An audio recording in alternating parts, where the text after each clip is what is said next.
What's up, everybody? Freezer here from the Boom and Freezer Show, and I got my man Bobby Boom on the other end right over there. And first off, I want to quickly thank a very good group of friends of mine and a partner of the show. You already know who it is, and if you haven't watched, they are the title sponsor. It is Hilltop Promotions, and it's one table, two players, one winner.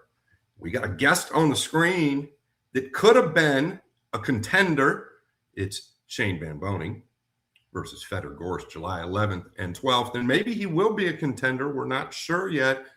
I reached out to him a long time ago.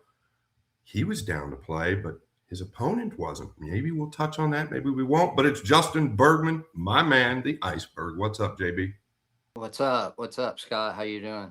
Good, man. Thanks for coming on, buddy. I appreciate you. No problem. What's going on, Justin, man? I really appreciate it as well. It's nice to see you. No problem. Thank you, Bobby. Thanks for having me. Just so everybody's aware, I'm going to put this out there now.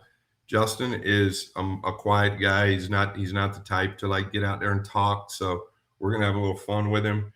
It didn't take much to get him on. I guess he's just, I'm lucky like that. But if you don't know, and I'll just say it now, in my opinion, and I've said this for years, except for when I was playing one pocket, I think he and I were pretty close. We did banter back and forth a little bit towards the end of my career, and look at his smirk. In my opinion, Justin was and has been the second best American player, just without question. If you don't really know who he is, the second best player in America for a long, long time. I think at least a decade and a half. Justin, how old are you? 38. 38. When do you think your prime started? And I'm sure Bobby's going to hit these questions, but when do you think your prime really hit? I really think I played better when I was 20. I pocketed balls better, I think, for sure. But everybody says, no, you're playing the best pool now. But, yeah, I knew you when you were 20, and you were definitely pocketing balls better like me, but your cue ball wasn't like it is now. Right. Anyway, yeah, I mean, I think for at least a decade and a half, starting, let's just wind the clock back 5 years, a decade and a half, at least the second best player in America. And we all know that Shane Van Boening probably takes that role, but I don't know that Shane had to ever beat you playing one pocket. When I say the best player in America, you could easily have been the best all around, or might be the best all around pool player in America. So that's up for debate. I'm sure you won't say that you were, but we'll move on. Nobody will ever have Shane's titles, right? That's for sure. That's crazy. No, it is. Yeah, no, I agree 100%. And I mean, Justin, you got to know like how popular you are with the American culture, right? The pool culture. Do you realize how big you are with the pool community? Yeah, it's crazy. I don't get it, but it's awesome. Yeah, so just to give you a sample, like how popular you are, right? Obviously, I run the Shark Stream, right? We're at the Moscone Cup 2 years ago in Florida, and we're interviewing everybody on the outside of the Moscone Cup. And the biggest question we ask is, who should be on Moscone Cup? I want to say 50%, if not more, said your name. Really? Yeah. Well, that's just because I wasn't on it, probably. But yeah, there's a lot of reasons. Yeah, there's a lot of reasons, but the main reason is that he's literally a staple. His style, and I'm sure we'll go into that. But you know this, Justin. You and I have talked off camera a lot. Justin and I talk all the time. I mean, we haven't as much as of late. We've both been busy, but his style, for the people that don't know, Justin's cue ball, I'll say it, I think his cue ball is better than Shane's. And his cue ball is precise. His defensive game is outrageous due to having a good cue ball. That's where you really grow a good defensive game. And I think with the format and the way this Moscone Cup sets up, it's insane. It's absolutely ludicrous not to have him on the team. Well, I appreciate it. I think I can help the team. I mean, I know, I don't really play the international tournaments or even the tournaments here lately, but I feel like, if I'm playing good, I can definitely be a benefit to the team. Well, in talking about that, when you say, just so people know, when he says he hasn't played the international tournaments and the tournaments here lately, he's kind of stepped back. He's more of a money player, and he's taken a hiatus over the last 3 to 5 years because it's pool's tough. It's tough traveling to all these tournaments everywhere. It's very expensive.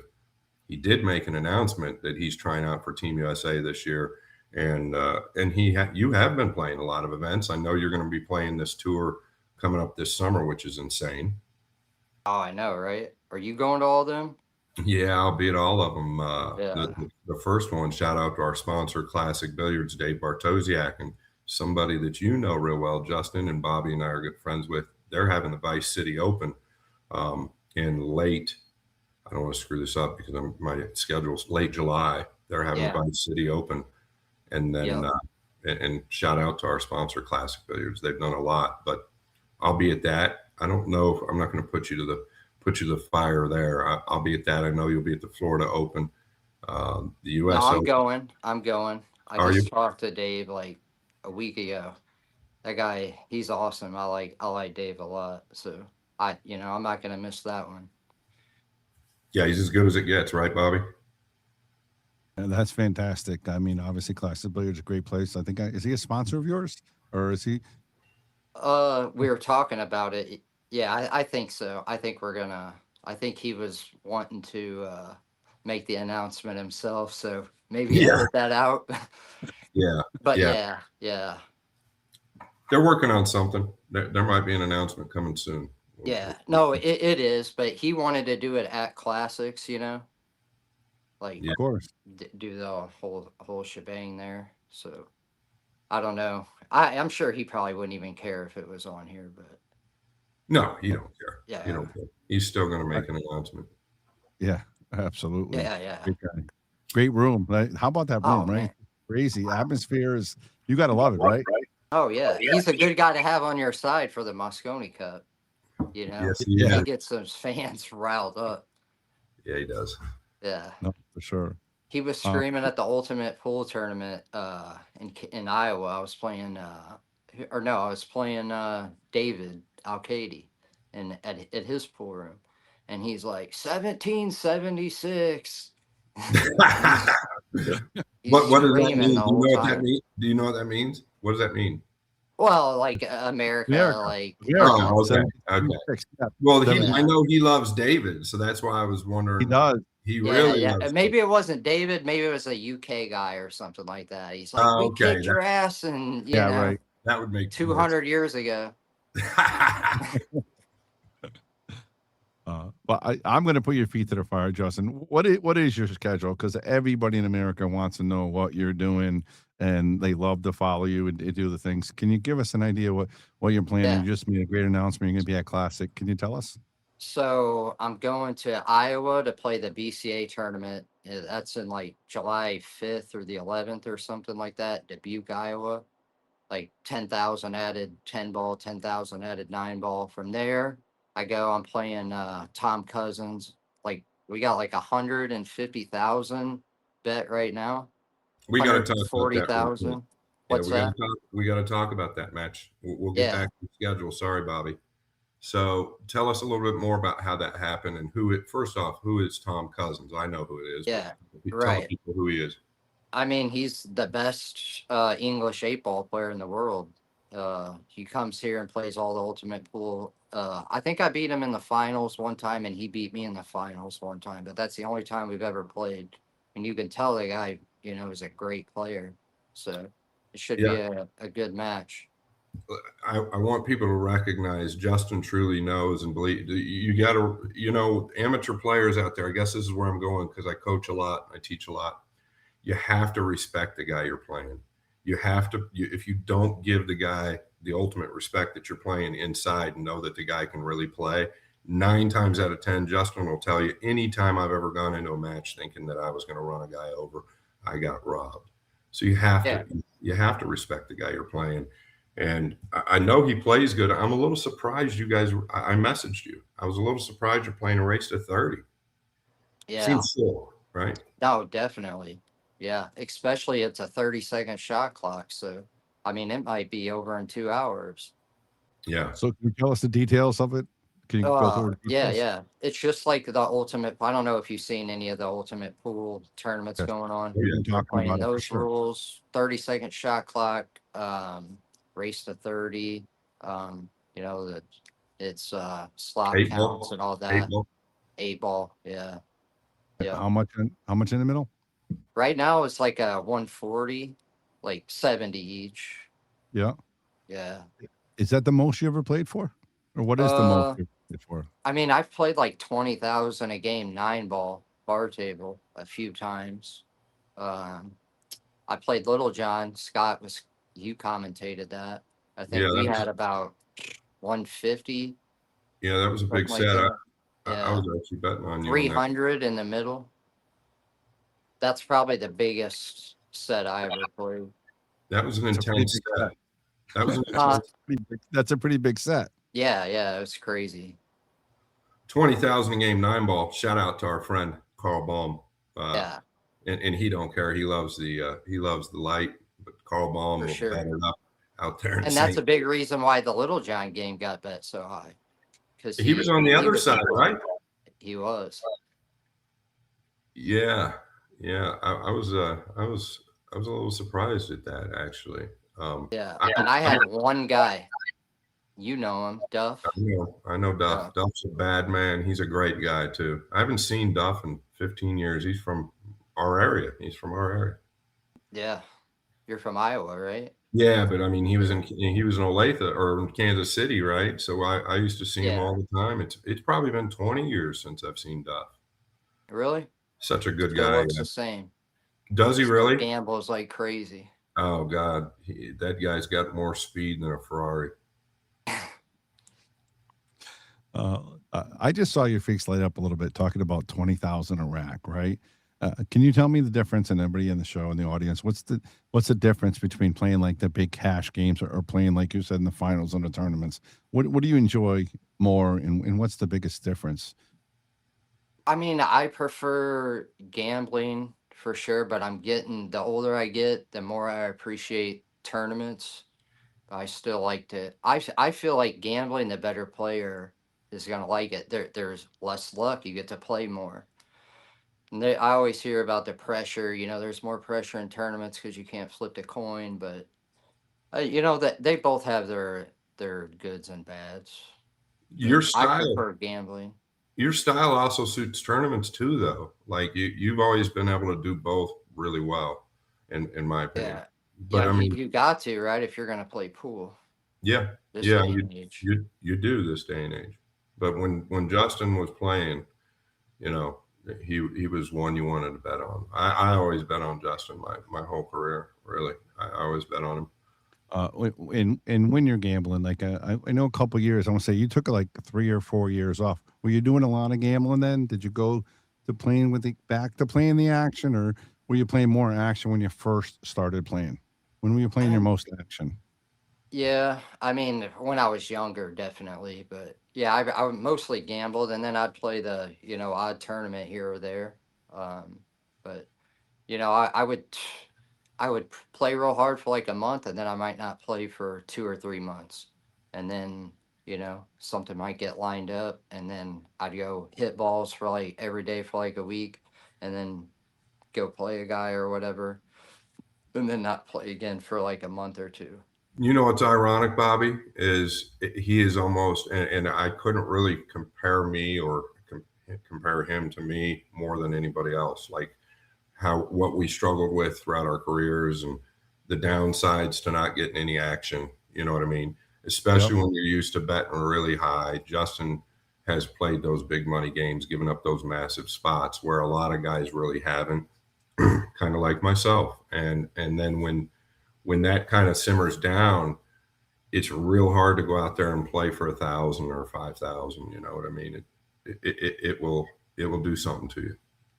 I can do it now, but man, the feeling. There's nothing worse. You lose a set for like 5 or 10,000, and then the next day you're playing 50 a set. Yeah, That's brutal. it Yeah. is. But I love it now. I mean, if I could play 50 or 100 a set every day, I'd be set.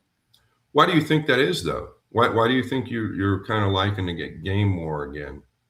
the sport? Good question. I don't know. Maybe I've been out of it for a while, so it's like new again. I don't know. I got a tough question for you. How did you handle the ups and downs of the gambling? And I know talking to Scott a bunch of times, like he's one time he was talking about, he couldn't find anybody to play, and he's playing poker just because there's something to do, right? And he's going through the mental struggles of it. It's really tough. Yeah. How did you handle that going through your rougher times when you had no action or you lost the set, and like you said, you had no action scheduled right away? How did you Yeah. handle that? I mean, I get that's just part of it. I mean, you gotta, put it past you. And I mean, if you're a good player and you make good games, you're gonna be ahead, right? So you can't win every time. I guess what he's asking is, I mean, what did you do in your downtime? Because you had downtime, Yeah. right? I Oh mean, yeah. would Yeah, you? I know. There's Well, so much downtime when you're not in action. I was like you. I Yeah. try to be I try to be a poker player. It didn't work. I mean, All I do is lose.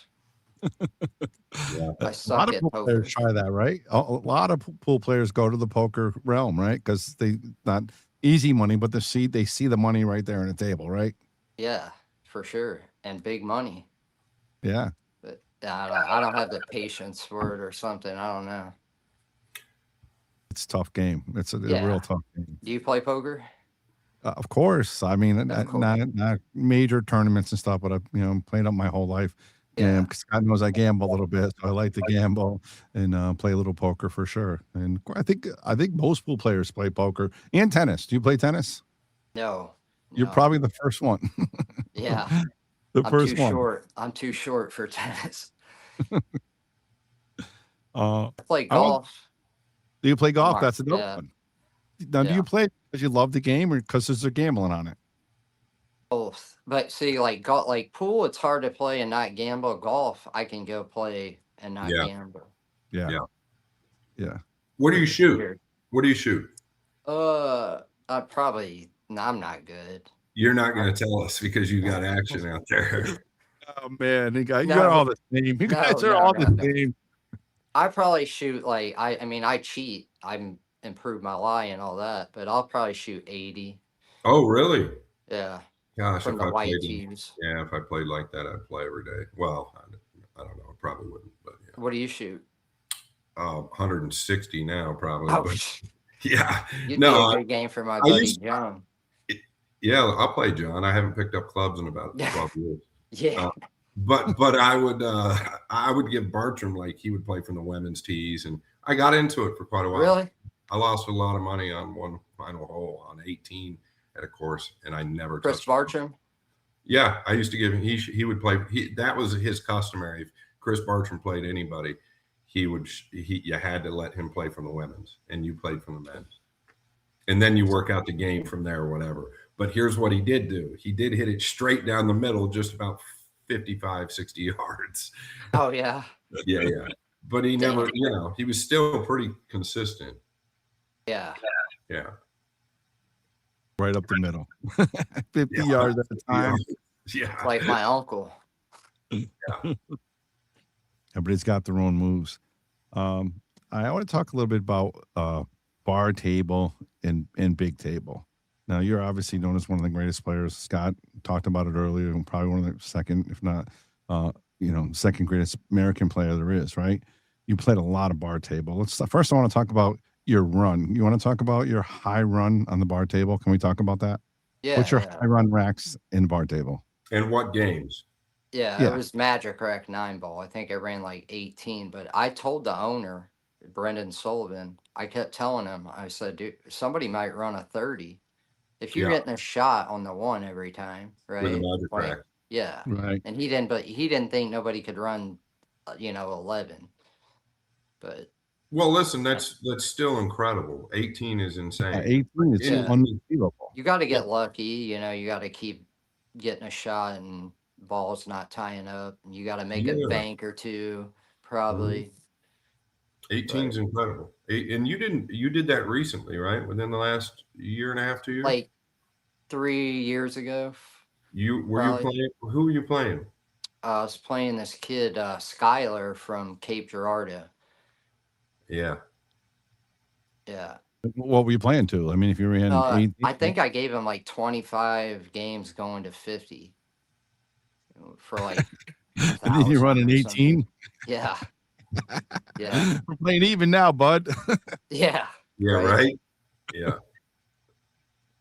And then, how did you feel when you're running that? I mean, did you feel like a rack 12, or you got to be feeling some I kind didn't of? even know it. I swear to God, and everybody was like, "Oh, he's lying." But I thought I knew I was running a lot. You know, I didn't know if it was 10 or 20, but I know I was almost glad it was over.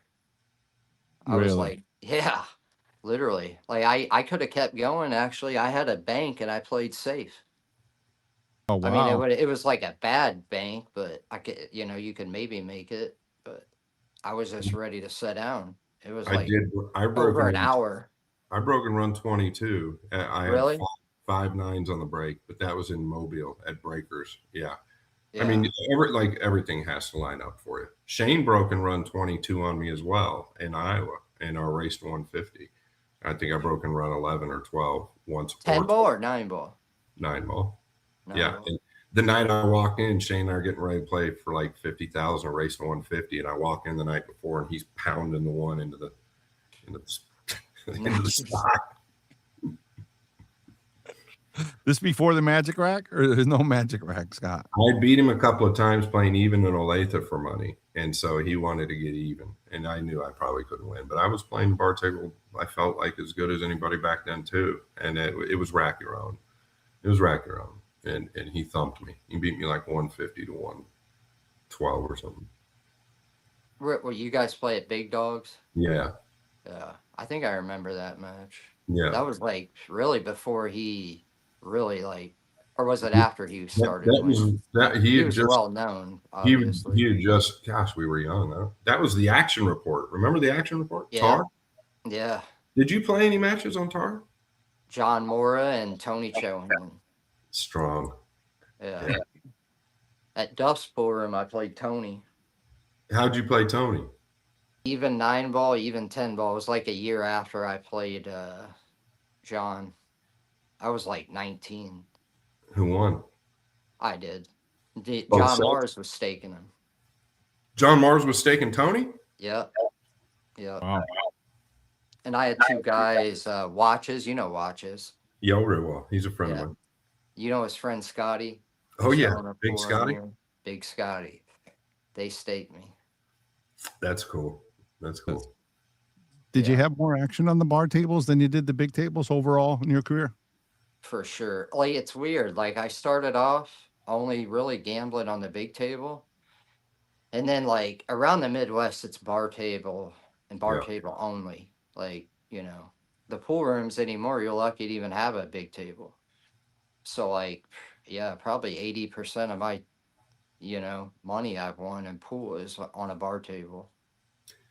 Yeah, I'll interject here so people know that, speaking of Carl Bohm, and Carl don't mind us talking about it, but I used to go down there, Terry Hillsman's room. Shout out to our friend Terry Hillsman. I know you and Terry get along. One of the coolest cats Oh, there is. yeah. He used to own the break, and You just gave me a bunch of mushrooms. oh, Not those ones. Not, yeah. Yeah, he's a mushroom hunter. Yeah. What do you call him? Portobello? Morels. Morels. It's Morel Yeah. season there, right? It was like it stopped maybe a month or 2 ago, but he gets like 100 pounds of them. Nice. Yeah. Yeah. Anyway, so Carl Bohm would go, Hillbilly Heaven was where I know you probably played Carl at Hillbilly Heaven a bunch of times, but I used to go play Carl 5,000 a game on the bar table. And I would give him the 5, 7, 9, the last 5, and the break. And he was really tough to beat. I think that was the spot that all the real good players gave him, right? Yeah. Yep. Yeah. Yeah. And so Basically the wild object ball. It's pretty close. Well, he can play too. He can play. Yeah. And he's a little brutal, Carl. If you're watching, I love you, but he's pretty brutal, right? Like the last time we played, we were going to play for like 3 hours. And I think he beat me the first 7 games. the first 7 games. And Justin already knows when he made that move. Justin goes, but I didn't get even. I think I won 5 games back, and he had somewhere to be. But that happens sometimes. He gambles though, man. He will gamble. Oh yeah. He's I don't great. know anybody else that'll play 20,000 a game bar table 9 ball. No. Yeah. That's This crazy. speed. Nah, 20,000 there might be bar like and 2 or nine ball. 3. You give up the same spot to him, right? I think I might have what I'm giving him wrong. Maybe it's the 5, 7, 9, last 4 and the break. I don't know how you guys played. I think he used to play Bartram, the 5 last 5 in the break. Yeah.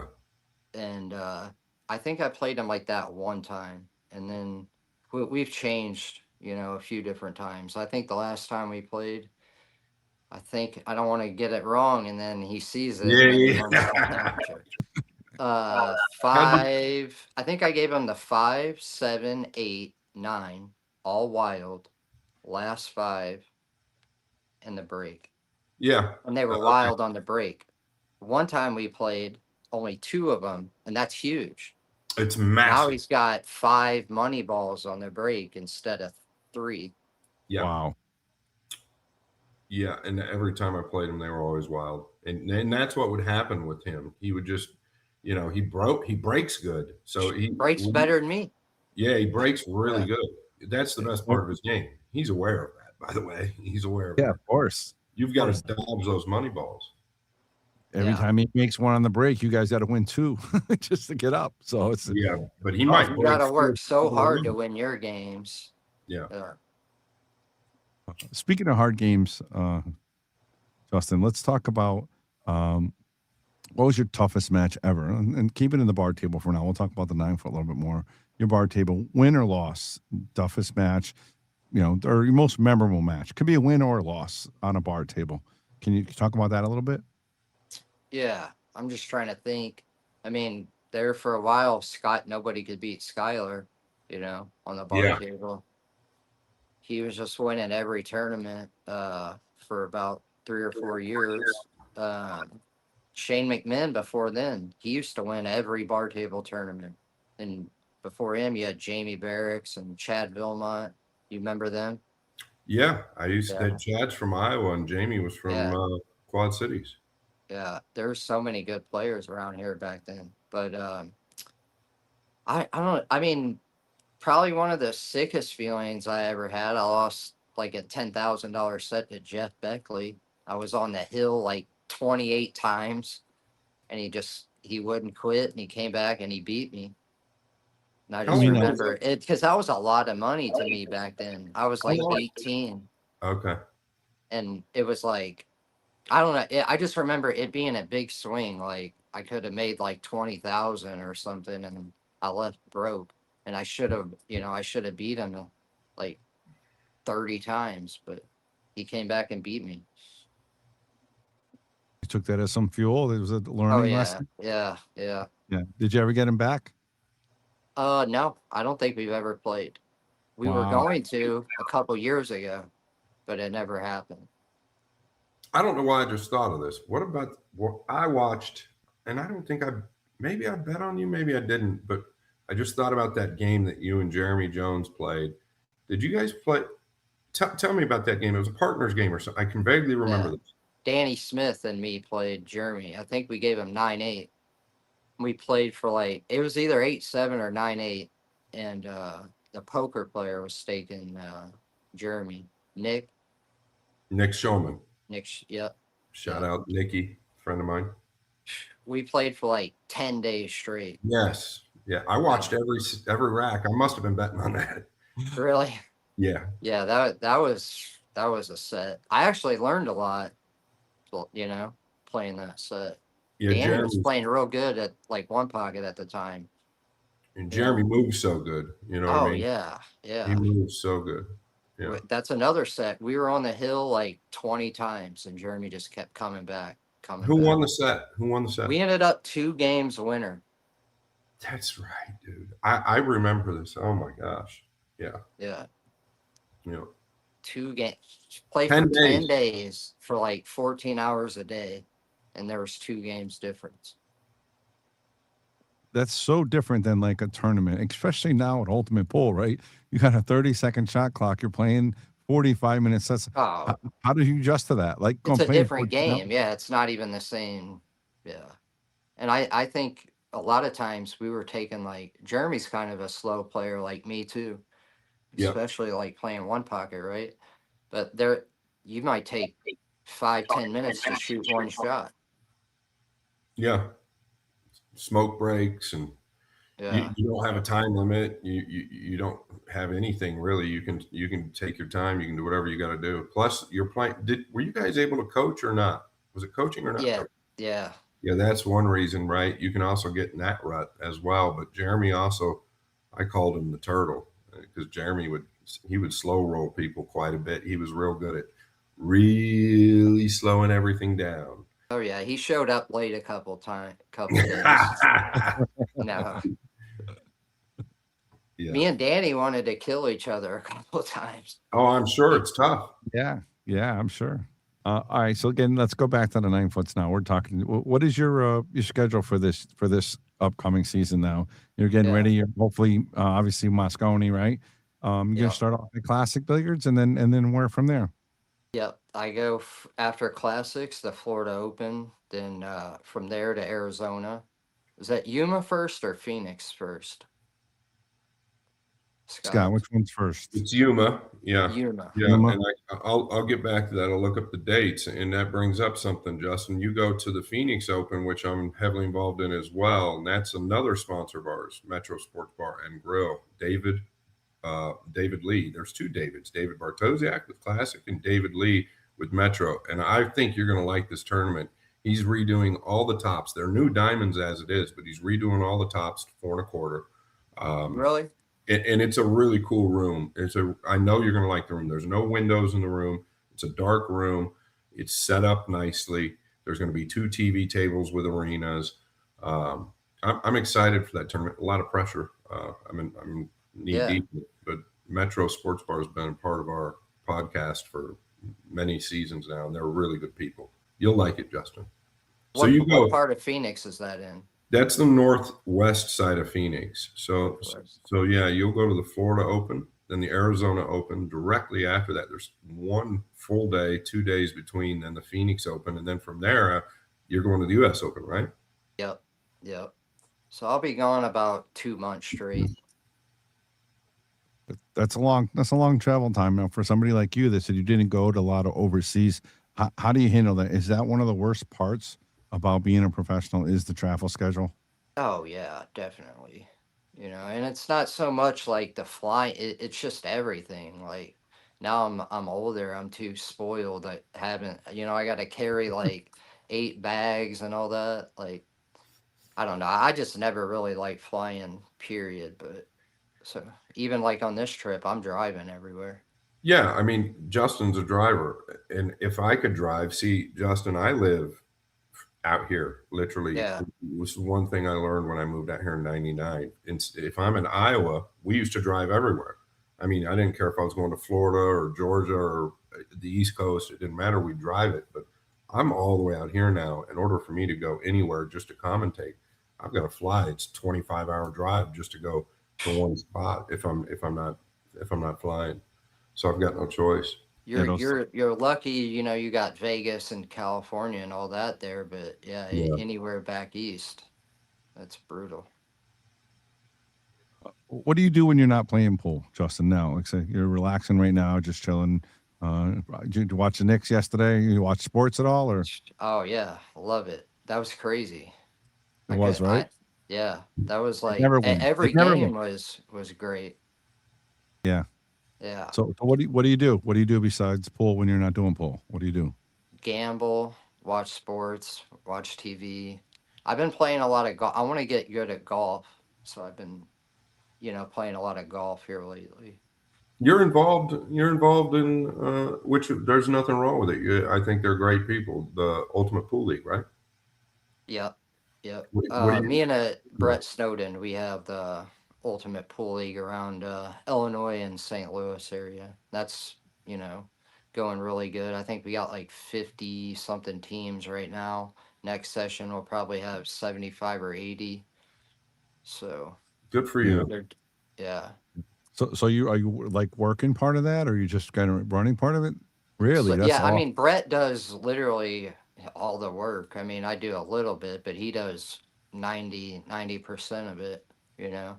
I'm just there to try to get, attention to it, and I Right. go out there and talk to the league players and all that, but he does most of the work. Well, yeah, I mean that's so important, though, Justin. What you're doing when you talk to the players and stuff like Yeah. that. Like Scott was just out in Las Vegas with Shane for I forget the league what it was. Scott, what was the league name? VNEA. Oh yeah. VNEA. Yeah, So they're huge. yeah. So you guys getting out there talking to the league players, me being a room owner here, I understand how important it is to get you guys connected, with the players and the pros. I think once that becomes a thing, it's going to elevate our sport even more because there's such a small percentage still that know the pros, like you guys. Oh, I So know. They only knew Jeanette Lee and, Minnesota Yeah. Fats. Yeah. right, yeah, Jeanette Lee, Yeah. you know, But not nothing against her or any. She was no, really no, not at smart and all. she deserved it. But Of course, she was like the only one that the league players would recognize. yep. Yep, because she was on TV all the time and all the Yeah, promotions. Now with all the internet stuff and you, I mean, you're on Ultimate Pool almost all the time. You're playing in almost all the events, right? For Ultimate. yeah, yeah. I try to support them guys as much as I can. They're really, really great people, and they're putting a lot of money back into the game. Like Yeah, I think, don't quote me, but I'm pretty sure it'll be over 100,000 for first for the team tournament for this the year. amateurs. Yeah, you're correct. Yeah, That and is their correct. goal, they want to pay 1 million for first. That's strong. And how Yeah. long? How long have they been running? I mean, it seems like they've only been around 5 or 6 years. So on the England side, yeah, but I think this is only their second year for the USA But side. in total, they started over in England, right? Yeah, yeah. Yeah, and they've really But come up. they're bigger over here. Like, Yeah, there's just more pool players in America yeah, than England. There's so many more league players, like the VNA, the APA, BCA. There's so many other leagues, with Ultimate Pool, and they did it kind of differently, right? Like they did people like you, Rodney Morris, Johnny Archer. They have all those bigger names playing in all the events before they even started the league, right? That's kind of Yeah. different. They were super smart about it. Everybody used to say the APA should do that, have like a pro tour alongside it, but Ultimate Pool did it. yeah. I think Mark Griffin. Well, you're aware of this. Mark Griffin tried to hold the CSI events. Now I don't know. I can't Yeah. remember, alongside the U.S. Open one pocket and whatever it was back then. And I thought it was great. I know you liked it. I know we all liked it. Anytime you've got, because when you're playing around the amateurs, now you have a fan base and a crowd to actually watch you playing, Yeah. and you can interact with the people. And I think it's great. I think it's And really. you I could think, play like 4 and 5 events. yeah, That's what's great for a player. yeah, It sucks to get in a plane and, you know, you lose one match and you got to go home. yeah. Explain a little bit like Ultimate Pool. So, I mean, if you're playing singles, doubles, 8 ball, I mean, you can literally play 4 matches, 5 matches in a day, right? It's kind of insane. For the tournament or the league? For the tournament, for your like, if you go play in a tournament, if you're playing in the doubles, right, then you're playing in the 8 ball, in the 10 ball, and you literally probably be running back and forth 2 or 3 times in a day, right? Maybe more. Oh yeah, yeah. So like I like to schedule like like Pat Fleming used to have. You play one match a day for like the first 5 days. And that to me is like Derby. I guess I'm too old for it, but Well, you and me you're both. playing 10 to 11 matches a day. You might play 4 matches in the one pot if you're still in the other events, and if you're not, then you're not making money. So Yeah, I think we yeah. used to love the Derby, right? We used to eat it Oh up. yeah. I mean, I think we kind of used to own the Derby, but it's a lot different when you get older. It's a lot different. I do think that's something great also that Matchroom does. You're typically not getting worn out playing in the Matchroom events. they play, you're going to play a couple of rounds early, but it's similar as well. And I like the equipment that they play on, which I think, have you been back since they've really started the 4-inch pockets? I played the PLP, remember, and that's yeah, and you had a real good chance there. You started out slow, which you do start out slow a little bit sometimes. But I said this when you first came out and announced that you were going to play again. I think those 4-inch pockets really favor you. You know they do. You got a good cue ball. You break the balls. You don't give yourself credit for the break. I mean, your break. I started breaking a lot better. Yeah, man. Yeah. I mean, I'm right there watching it. I watch all the elite players break the balls, and boy, I don't know. Your timing was really good on the break. Yeah. I had a couple matches, like I think Kachi beat me 5-0, and then Jesus beat me 5-0, and then I lost like 5-0 again. I had like 3-5-0 losses, and which is painful. it's too late. Yeah. Because they go by games. No, it came down to you and John, right? Jesus. Or Jesus, yeah. You're both playing. Jesus is on the TV table. You're on the table next to it. And it literally came down to like one rack, if you know what I mean. But it is what it is. Yeah. To qualify. So you were right there in your first big event coming back. Now, only 16 players, but still, you were feeling the heat, right? And I think that's what you're good at. I don't think, I know that's what you're good at. Under the pressure, you have the ability to really control yourself quite well. And that's why you're such a great money player as well. Thanks. Yeah. I want to talk a little bit about Ultimate Pool a little bit more, but not only that, but the crowds, right? Ultimate Pool, they have a decent crowd, right? They're starting to get into it. Oh, yeah. How does that make you feel when you're in front of a big crowd? We're getting to Moscone a little bit later, but like even for little events like Ultimate or even if you're down at the PLP, that's not a small event, but you got a crowd there. Do you really enjoy that? Do you like that? If you're playing good, no. I love it. Like that's why I think any good player wants to play in front of a crowd. It kind of sucks when you're playing great, and there's 2 people watching. Like, that I like playing in front of a crowd. Yeah, I think every elite player does, but Justin's not. I mean, I'll speak for him, and he might like this, but Justin's not focused on that as much as some players are, or that's not where Justin has this unique ability to just really tune. He's very good at tuning everything out. His focus is still to this day as good as anybody's. I think I think, like you said, all good players have that in common. Yeah. That's why you got elites. That's why they're elites. Yeah. But you're right, they all want the crowd behind them, right? Let's talk about Moscone, right? You're on Moscone, playing well. You got the crowd there. Would you say that was one of your highlights of your career, playing for those Moscone teams? Absolutely. Nothing like it. Would you rank that at the top? Yeah, for sure. Yeah, there is nothing like it. Yeah, you've seen it. I mean, sadly, I tried out in 2015, and you and I were actually tied for points for like a lot of the season. I remember. It's the only season I tried out. I had a little bit of a bitter taste in my mouth after that, but it happens. Yeah.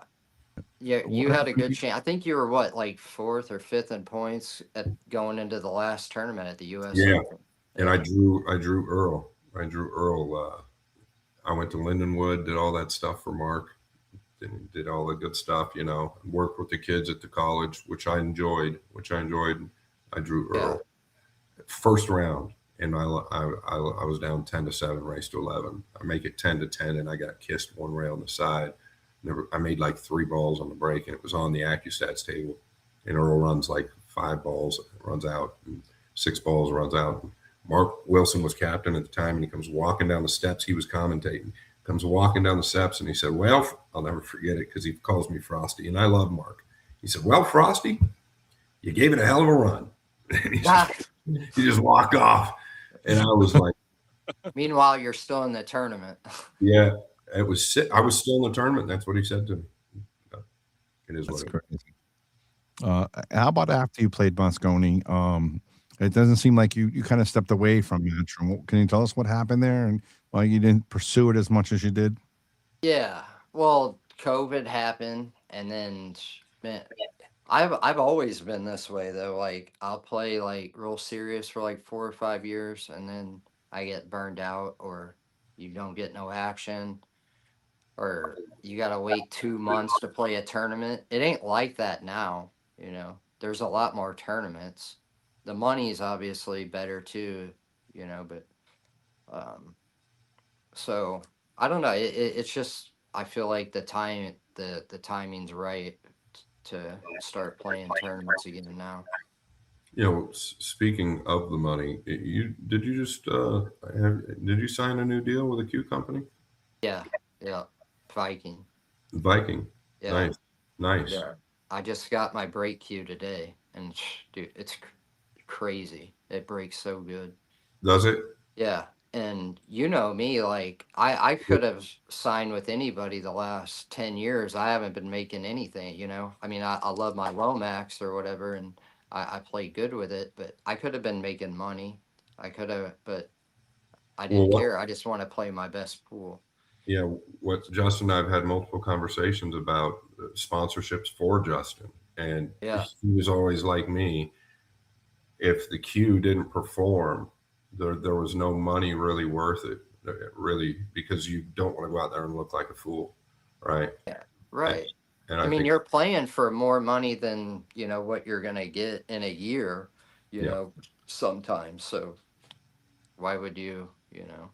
It just ain't worth it no, it's if you not don't love it. 100%. So what made you go with Viking? What did you relate to playing cue that you were using, or you tried, or Yeah, can you they talk about sent that? me a couple different products to try, and I liked it like immediately. And I like the owner. So, made in USA too. Like that Where, was a where, bonus. where do they go to? Do you know where they go to get it? Is it VikingQs.com or?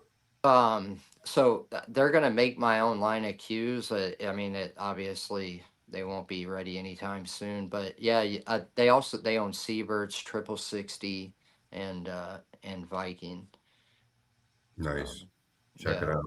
Check it yeah. out. How exciting is that, getting your own cue line? I mean, Oh, that that's well pretty. that yeah. Oh, it's unreal. Like, and that was a big reason why I picked Viking too. I was talking to a couple other companies, but I like the Viking shaft the best anyway. But then The they were 360, also is that what you're using, the 360? so I don't know. There's another one called the Siege. It's carbon fiber. That one's Yep. really good too. So right now I've been playing with the Siege, but I Is might your I might switch to the 60. I don't know. is your Q line going to be called the Iceberg? Yeah, I don't know. I It'll be up to them. No, it Speaking won't. of iceberg, how do we get that name? What is the iceberg? Tell us. I think Ray Hansen gave it to me or something at a tournament, and it stuck. I don't know. Is it Well, because Bergman, Iceberg. I get it. I like it. I thought it was good. I actually think Yeah, it's a good nickname. Yeah. no, it ain't bad. yeah, no, the iceberg's a pretty It solid ain't no name. free. It ain't the freezer, but I'm over here all thawed out. Don't worry. I'm freezing burnt. yeah, right. Because you're packing the ice over there. You got the freezer and the iceberg. You gotta love it. Yeah, we're cold. Yeah. Ice cold on the tables, man. Ice cold, both of you guys. Amazing stuff. All right, in Moscone, who was your favorite teammate? Probably Skylar. We didn't lose. Like I think we might have lost one match. Like, and we probably played not just Moscone Cup, but gambling and like other tournaments and stuff. I mean, I think we've won like 20 something matches, and we've only lost like one time. And were you guys close as well, or is just you guys Yeah. played together, or is it both? No. Yeah. We're good friends. Real good friends. Yeah, that's awesome. And I think it's just our style. He's easy to play with. He ain't gonna get mad if you dog it or anything. You Does know. Shane get mad if you dog it? Uh no, he don't get mad. He No. just doesn't. He just doesn't say anything. He just says, "Get Right. me here. He just says, Yeah. "Get me here." Right. He Give me- likes to coach you for sure. Yeah, 'Cause he's so much better than everybody else. Like he's Yeah. like coaching you every shot. But no, I like playing with Shane. I could see you and Feder playing good together. Yeah. He's yeah. he's laid back. You both got similar styles too. I could see you two playing really good together. Yeah. Hopefully we get that opportunity. Yeah, For you sure. guys. Hell of Have a you ever played Federer in a big money match or anything? Yeah. Let's talk about that. He heisted me. He beat me Okay. so bad. He beat What'd me you by do? like 30 games, race to 100 in Peoria. I think it was really right before I kind of quit traveling and quit playing. Um, I don't know if it was 2019 or 2020, but we played like a race to 100 for like, it was a decent amount, I think 50 or 60,000 maybe. And he beat me like 100 to 70, 100 to I 70 don't remember something. that match. I don't know why. Well, Who's- he was up on me like 30 to 7. And I come what? back. Yeah. And I came back and I about tied it. I won like 25 games to like his like 2 or 3. So I almost tied it. It was like 45 to like 41. That's And then incredible. right after that, he won like 15 in a row or 20 in a row or something stupid. And you know, I couldn't break with him. I couldn't jump with him. And I was like, that's probably the only time I didn't give up for sure. But I knew there was a point in the match where I was like, it doesn't matter what I do. I'm not going to win this set. That's exactly what happened with Shane. Well, Shane was just with me, and Federer will talk about it. When Federer and Shane played that last 10-ball set, Shane Yeah. won. Shane was up like 7-3, and then like maybe I think it was like 9-4, and the next thing you know, the score is like 17-11 Federer, and you could just tell that the way Federer was breaking the balls. I mean, nobody could have beat him. Nobody could have beat him the way he was breaking the balls. It was just incredible.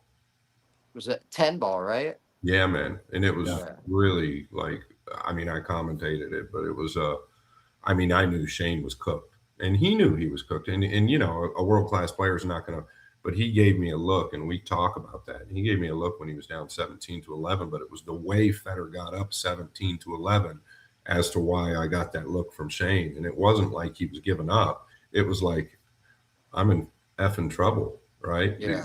Yeah. He just went in them games too easy. Yes, man. Yes. Interesting stuff. Wow. Who do you think's the best? Who do you think's playing the best pole right now? It's hard to say, but there's 5 or 10 guys, you know, I think that are all just like so close. You can't pick them. I'd agree. All right. So we got the big match with Hilltop. We just talked a little bit about Federer and Shane match 10-ball. They haven't matched up in 9-ball yet, right? In a big match, a long match. Race to 50. What do you see going on there? I think you got to also, because I'm a player and Justin's a player, I think you've also, just like the match with him and Tom Cousins, I think you've also got to talk about the pockets, 4.5-inch pockets, Right.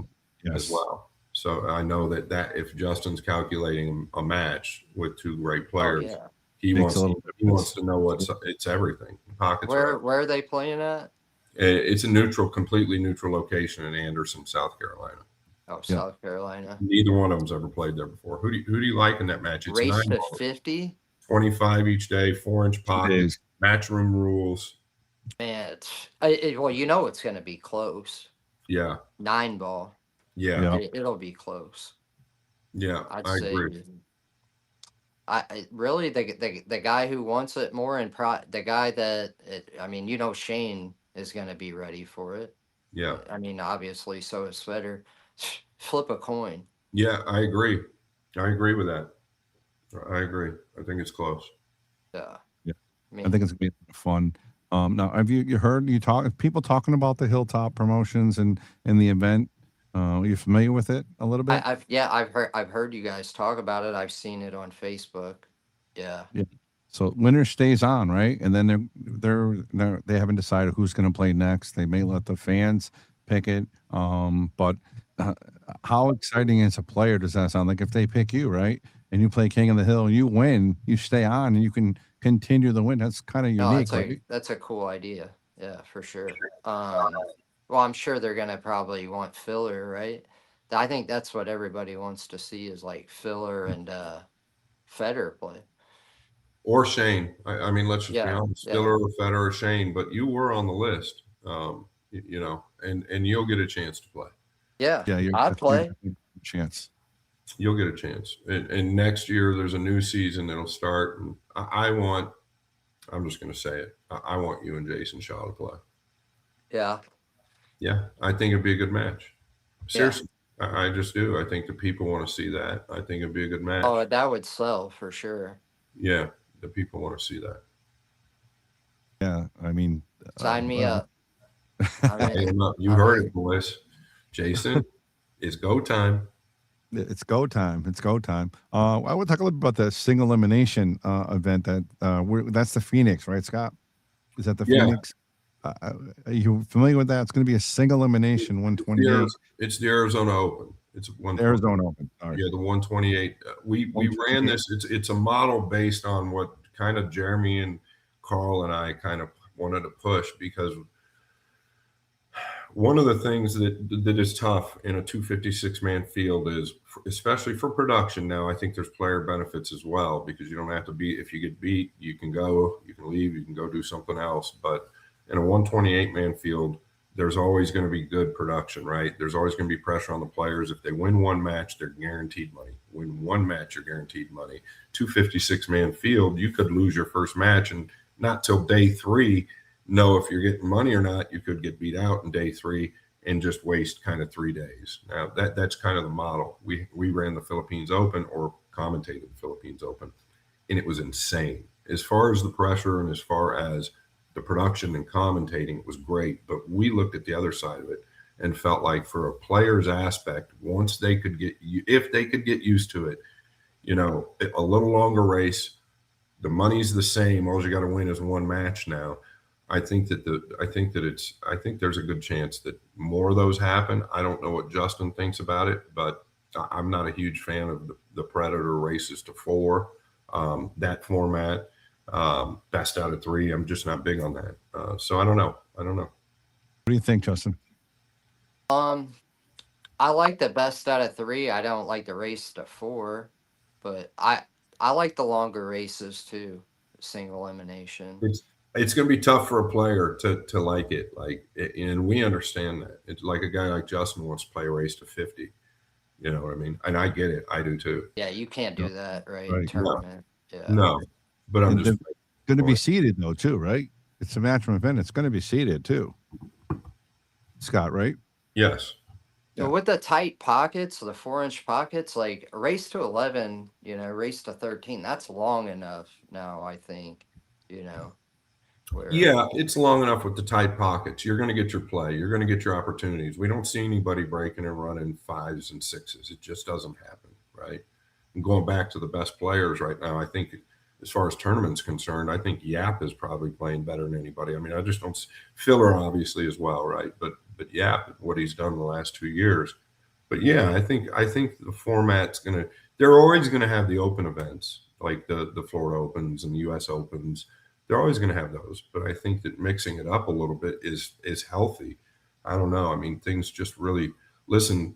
If the players want to make money, then things do need sped up a little bit. There needs to be a little bit more blood flow happening in these tournaments, right? When the blood flow is not running for these guys, you know, Carl Boyes says it all the time. Well, the tournament really doesn't start until the final 64 once it goes to single elimination. And in a lot of ways, that's pretty true. You can play the Florida Open and you know, it doesn't really mean anything till you catch the final 64. Yeah, you're not playing for the money until then. Right. I was always a fan of like the old school, like 128 man bracket double elimination, but I like the single elimination, longer races. I don't have a problem with that.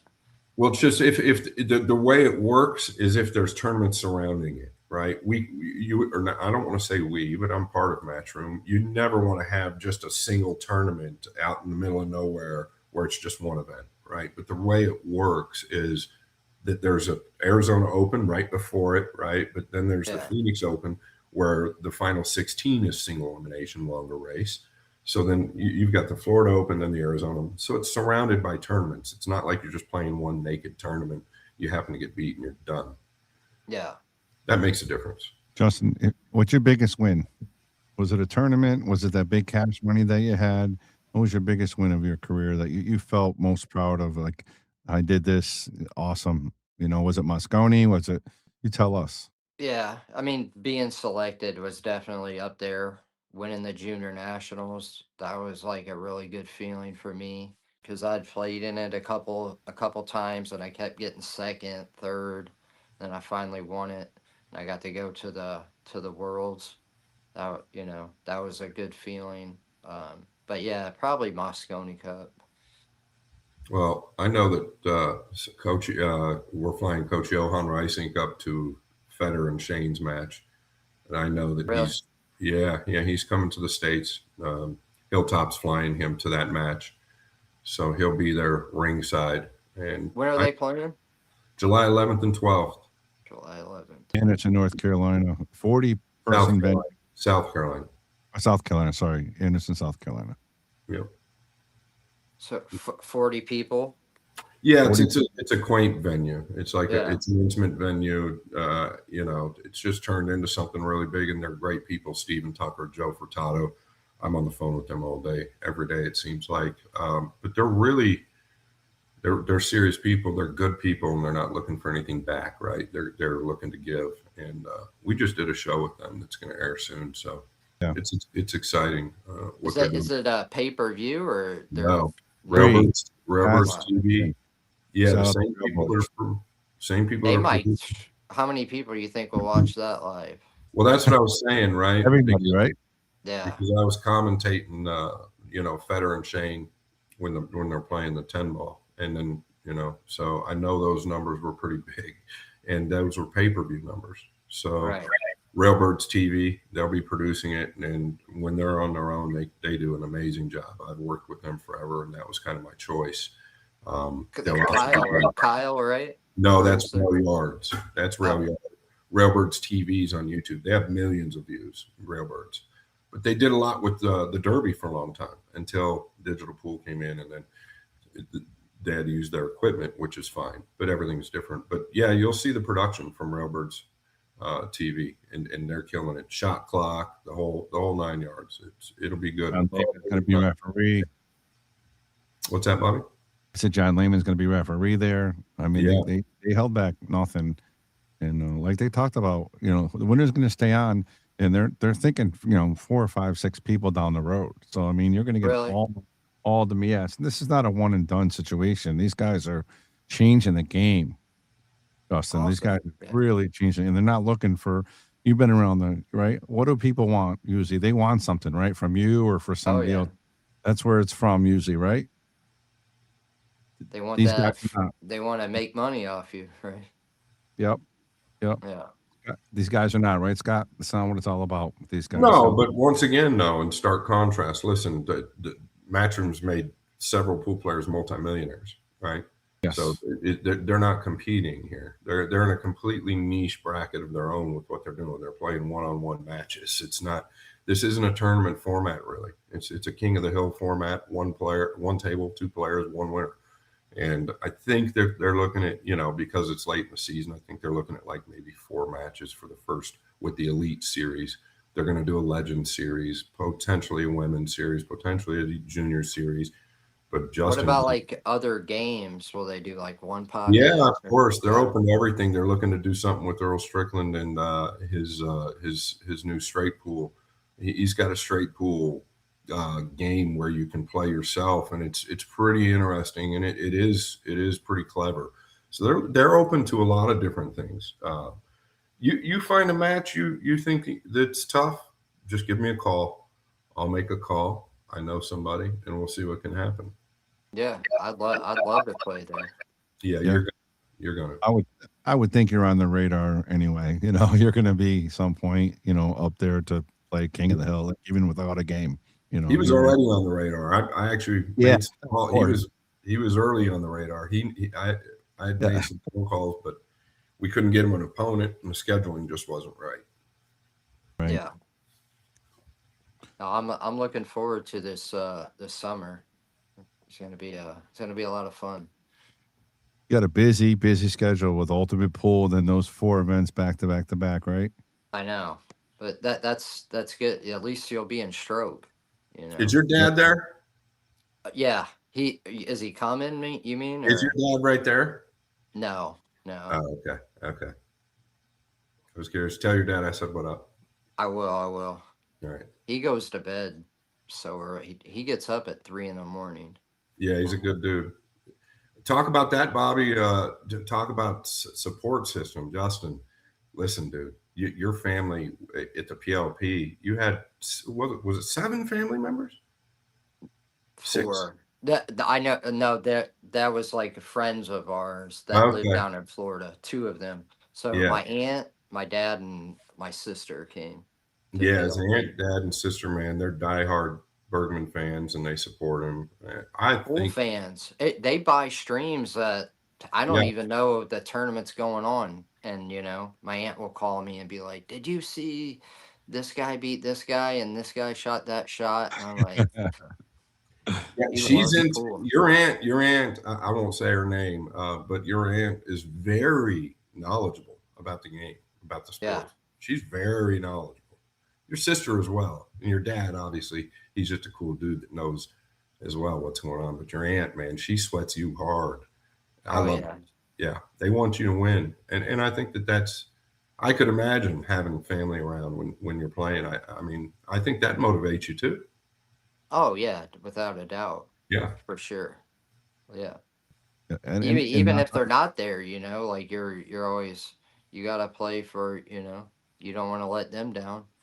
yeah, no, it's special, and like I said, I didn't realize like I always knew you were a great player, obviously Moscone, but till we start doing the interviews before Moscone, and like Scott said, the importance of the people behind you were all, who should be here if there was one player, it was Bergman, and they were doing exactly what Scott said. They want you to win so bad, you can feel it in their voice and their momentum, and that's got to make you feel good, right? Family and support of these guys.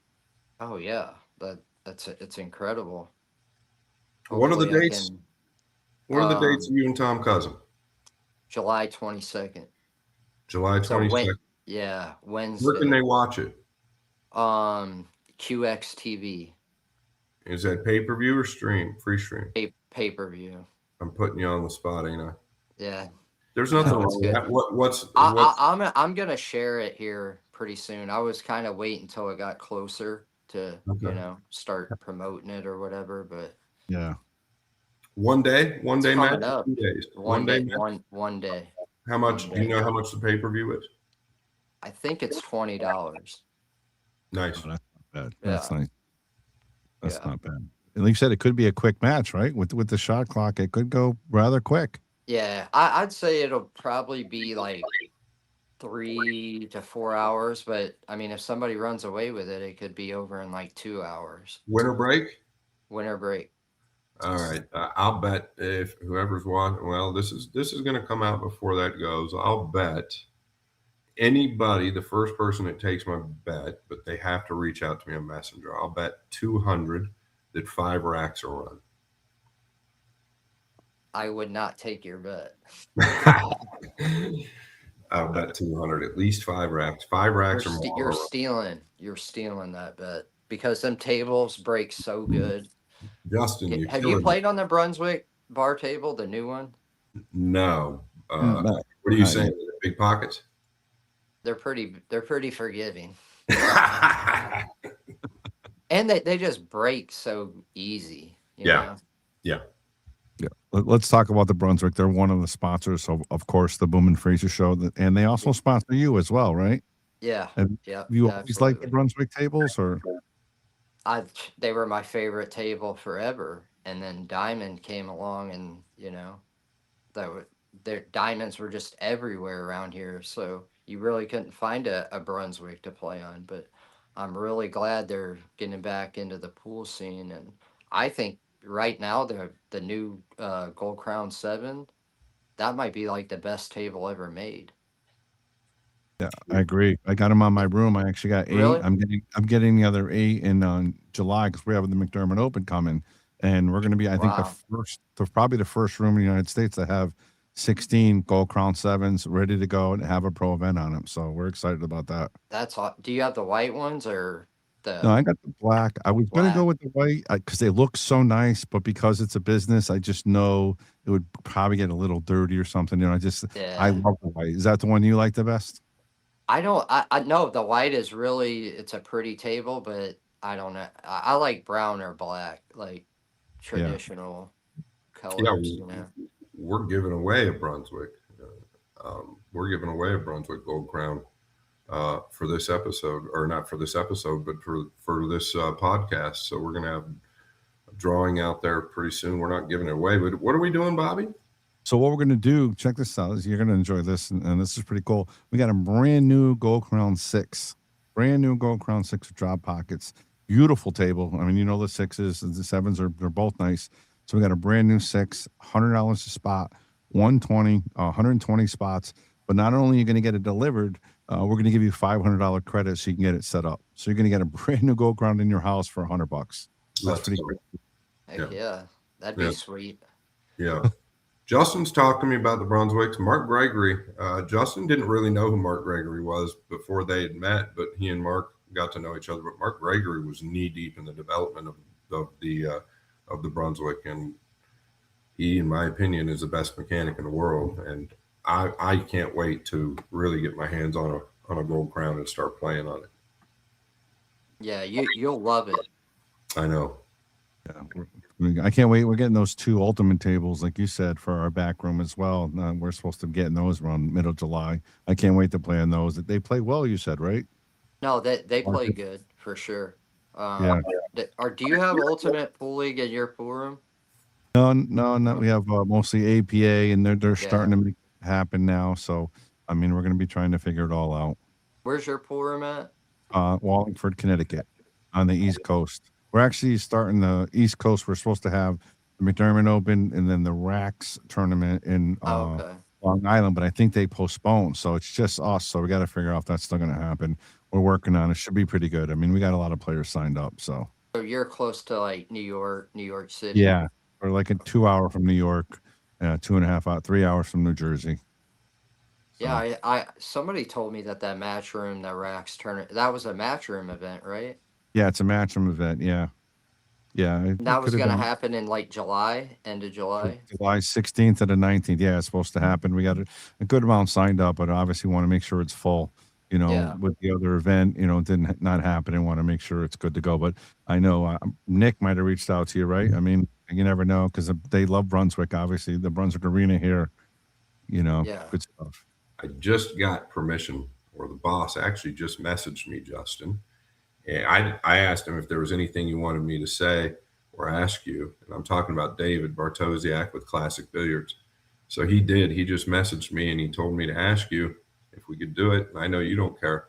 So I'll say it here. This is an announcement. And Justin Bergman is officially signed with Classic Billiards, Dave and Leah Bartosiak in South Florida. So you're signed with them now, Justin.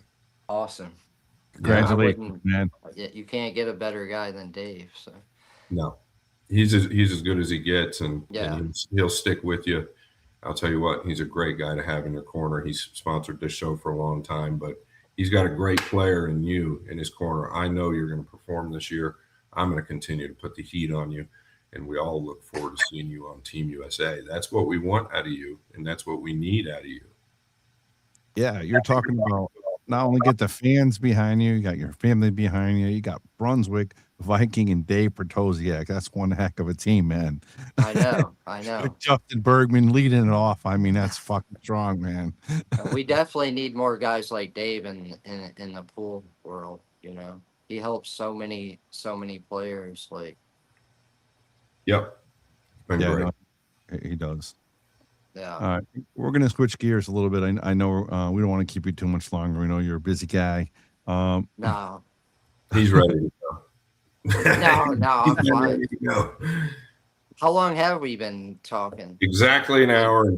An hour. Yeah. About Not too bad, right? We haven't been too rough on you, right? No. It's easy. Uh, all right. Well, who was the most talented player that you saw that didn't make it? Who do you think was the best player that didn't make it? And I mean, obviously been around a good amount of time that you thought Yeah. that kid's going to make it and they didn't make it. Can you talk about that? So like a younger kid coming up. Anybody? No, it could have been Yeah. somebody that was just starting their prime and then didn't make it, or because you've seen a lot of Well, I it. You've won't seen, say he didn't make it, but he was smarter than me and he chose a career. But my friend Lars Vardaman, we grew up. He was a couple years older than me, but he used to take me around. He was 16, I was like 13, so I couldn't drive. And he was better than me for, a long while. And then he became a pharmacist and just, totally, he crazy don't even hours, right? play anymore. What? Crazy hours. The Oh, pharmacist, yeah. it's nuts. Yeah, it's crazy. Yeah. He I actually, remember how old was he, Justin? How old was he when he quit playing? Because we were around each other when we were all young. I yeah. remember. Yeah. He was, so I think he's 4 years older than me. Yeah, I So he's remember. 42 right now. But when did he quit playing though? Like pretty Oh, right? He was. yeah. He quit right when he went to college. He would still play like, here and there. Like he might go to a tournament every now and then, but I'd be like, come on, man, let's go to this tournament. And he'd be like, man, I gotta study for a test. And it'd be like January and the test is in August. And he's studying every day for this Yeah, test. And I'm like, it's a you hard can job miss to a get. weekend. Yeah. Yeah. Yeah, Smart kid. yeah. Pharmacist is real tough to get. Uh, all right, let's talk a little bit road stories. All right, you have to dig deep here for me. I want to know your craziest story, good or bad. Obviously, you can go any way. I mean, the podcast people talk about everything on this show.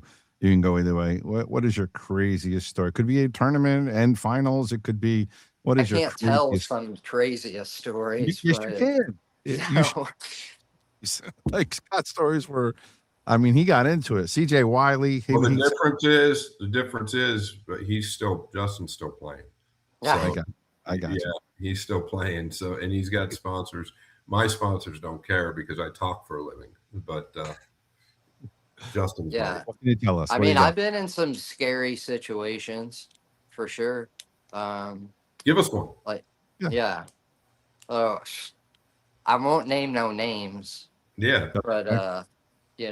I had a buddy of mine fly me out to Los Angeles and to play these guys, or whatever. I wasn't 21, Oh, is this and when we played? it was around that time. Okay. It was around that time. I don't know if it was this trip because I went out there like 3 or 4 times, but I was like 18 or something. And a buddy of mine flew me out. He flew me out there, and he takes me to go get a fake ID. And I mean, we're in the worst neighborhood. I've never really like been out of St. I mean, I've been in some bad areas like Memphis and Detroit and St. Louis and stuff, but like I'm in LA, East LA, and it's like all Spanish, everything's, I'm this white Midwestern kid. And they just drop me off. And they're like, this guy down here at the end of the corner, like, we know him. He sells fake ID. So I'm like, you guys ain't going with me. I got to go by myself. So, I mean, I swear to God. So I walk up to this guy and I'm like, hey, can I get a fake ID? And he's like, follow me. So I'm following him. We go inside this building. There's these guys doing like a drug deal. I go through another building. They take me through another building, through another building. I swear to God. And I mean, it's like gangbangers all around. And I pay this guy 500 for this fake ID. So I wait like an hour. I thought I got scammed. I'm waiting like an hour for this. Finally, this guy shows back up and gives me the fake ID. So we You're go to waiting right this. there. You're waiting right there in wherever he took you. No, actually, my friends had parked, and so I was in the car, and we were kind of waiting for him to come back, and he came back out. So I get the fake ID, and we go to this bar where this guy's playing, these guys at. and we get in line. It was like on the beach, like might have been Newport Beach. It was like a real nice area, right? And I'm standing in line to get in this bar, and the bouncer's checking IDs, and he looks at my ID and he just like throws it, and he says, "Get the fuck out of here." I'm like, what? I'm like, what are you talking about? And my friend knew him, and he's like, no, he's like, his name's Justin. He's 21. I've known him, and he's like, dude, he goes, you better leave now or I'm calling the cops. He's like, you're lucky I'm giving your ID back, but he's like, if you don't leave now, I'm calling the cops, Well, he right? gave the ID back, He gave me the ID back. Yeah. but it was that And- bad. Oh, it was that bad. And he showed me. He's like, you see this the back of it. This ain't supposed to be here. This is wrong. The picture's in the wrong spot. I thought it was pretty good. I thought it was pretty good. Did you play the guy? Did you end up playing him? Nope. Yeah, and this is another brutal thing. I had to sit in a car for like all night while my buddy went in there and played the guy. Did he win at least? Yeah, he did. It wasn't much, but Yeah. yeah. That's rough. We don't talk about a bunch. Scott and I before we have a guest. But Scott mentioned it. Did you guys play? When did you guys play when you were younger? Do you have some good matches? Can we talk about any of those? Our match didn't count. We were young. We played once. I don't even know that we played tournament sets. I think he beat me in every. I don't remember us really playing. We played one money match. He beat me out of like my last 2,000. Nice going, Scott. Yeah, but he was younger than me. He was younger than me. I had the upper advantage. I think, it was around that time I had just dropped out of school, and I was flying to California like once every couple months. I was there actually playing the IPT qualifier, and I lost my first match, and there was like 7 Filipinos in the tournament. There was 100+ players. I lost my first match, and it was full of monsters. Probably the toughest tournament I ever won. I come through and won the tournament, but I think that was at the same time. I think Really? I think I can't remember for sure. Them qualifiers were tougher than the main tournament. Oh, that a lot one of times. at Hard Times had like all the Filipinos that they didn't pick, and they were Right. just like the top 3 or 4. So it was like a nightmare. But yeah, then I got to play one event, and the whole thing crashed. So that was really nice. I played Oscar that trip, or maybe it was like the trip before then. I gave him the 8. And then they had a tournament. Yeah, I think you played the tournament. I know you did, because I think you did pretty good. I didn't do good. I lost to Louis Ulrich. Remember him? Oh yeah, I loved his game. I thought he had a played sick good. game. What man? That was a real good player out of California. Man, I haven't heard of his name in a long time. Yeah, me either. That just came to me, but it was at Hollywood Billiards. And that's where I first played JRB. I gave That pool room was that nice. was awesome. That was an Yeah. awesome pool room. Yeah. Joe Rogan Like- was always at that room too. That's where I first Really? met Joe Rogan 30 years ago at that pool. That was a cool pool room. There was a lot going Yeah, it on. was. Yeah. It was like right on the Hollywood strip. Man, it had remember that huge patio, 2 levels, had all sorts of stuff going on. That was a cool Yep. room. Yeah. Oscar beat me. I gave Oscar the 8. I played him in it was somewhere like an hour outside of LA. And I gave him the 8, and he beat me a set for like 500 or 1,000. And I mean, I know Oscar's got a lot of gamble. I'm not, but they quit me. Oh, really? Yeah. I think he beat me a set for like 500, but I think the pool room was closing. There had to be a or reason something. typically, right? With him. Yeah. I know, Oh. because he ain't like that, No, he's not. He's But not. I remember I was chasing him around that tournament to play that time. Yeah. You probably still are. You probably still are. No. I'll tell you what, he still plays Good good. time. He still plays good. Oh yeah. He's a guy. Sorry, Bobby. He's a guy that I think Good. fits well into the Moscone Cup, like with your style. I think he's obviously Oscar would be the first to admit it. think he's a little level below you, not a lot, but I think his style suits the Mosconi Cup as well.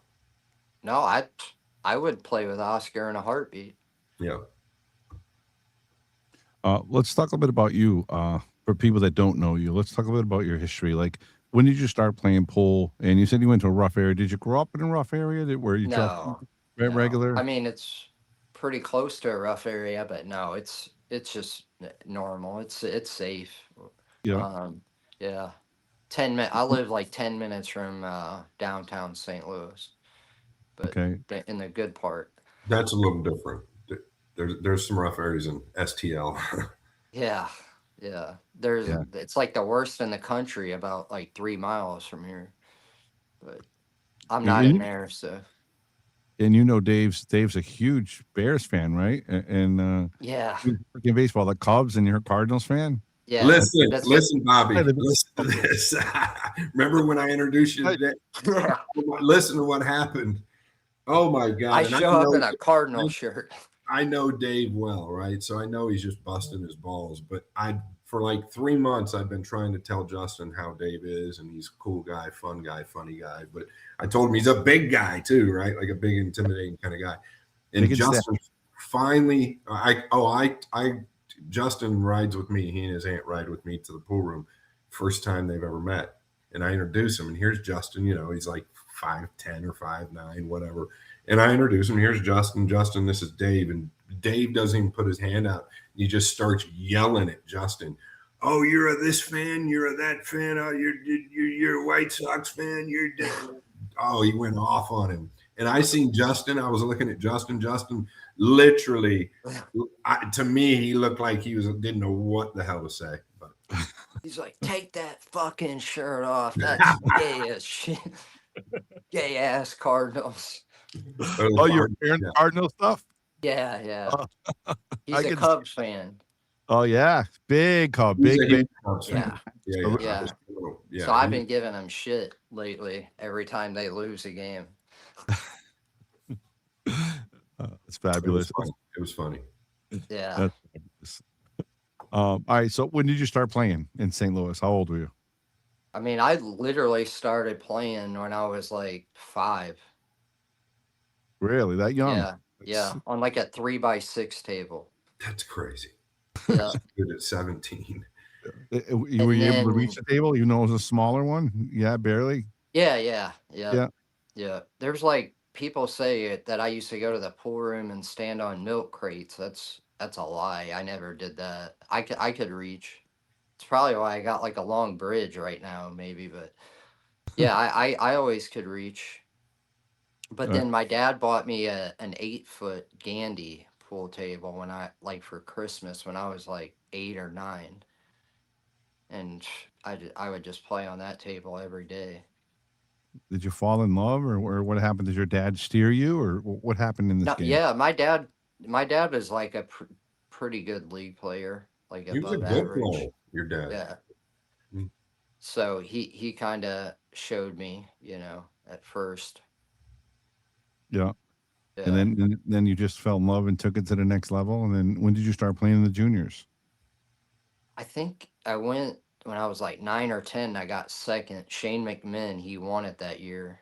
He was like 14, and he was so much better than everybody. Like he was beating everybody 9-0, 9-1, 9-0, 9-0, 9-0.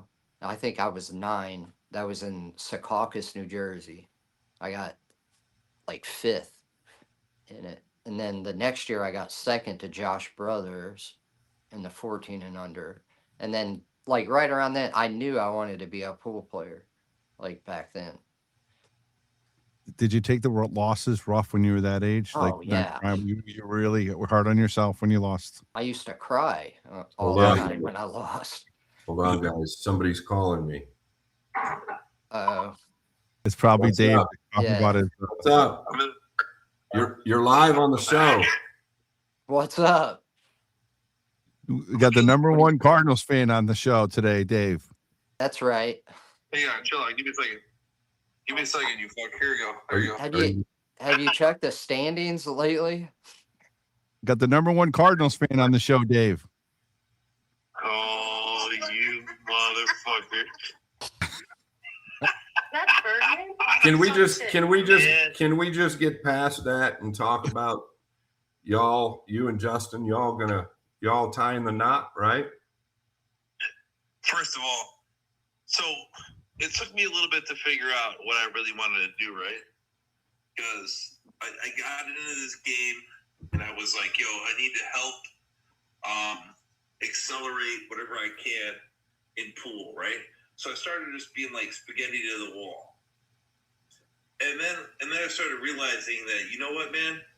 You know what would make more of an impact than anything? If I could just help the best American players push through on the WNC to get them into Moscone so that we could have a winning team. That gave their all. And the first man that came to my mind was Justin Bergman. Even though he is a St. Louis Cardinals fan, I won't hold it against him. I think you're lying. I actually called you and told you that Justin would be the guy, but I'm gonna let you go with that. Oh yeah, you go ahead, take your credit, Scott. So what's the Well, deal? you Is Justin sponsor signed a with- lot of Europeans too, right? I mean, we thought we were going to when he left this. Did you hear what he said? Hey, Did you hear what Justin no, said? I didn't hear. Go ahead. No, You sponsor a lot of Europeans too, right? Not just Americans. I sponsor. Well, so this is my point. When I started, I was just spaghetti to the wall, and then now I'm evolving, and I just want to. It's going to change where I want to focus my energy on America and the juniors too. So you're going to see Classic We Blazers need it. change who they sponsor Very soon. very soon. Love it. How long are you guys? How long are you and Justin together for this first deal? First, Forever. It doesn't Forever? Lock him in. Forever. Every year.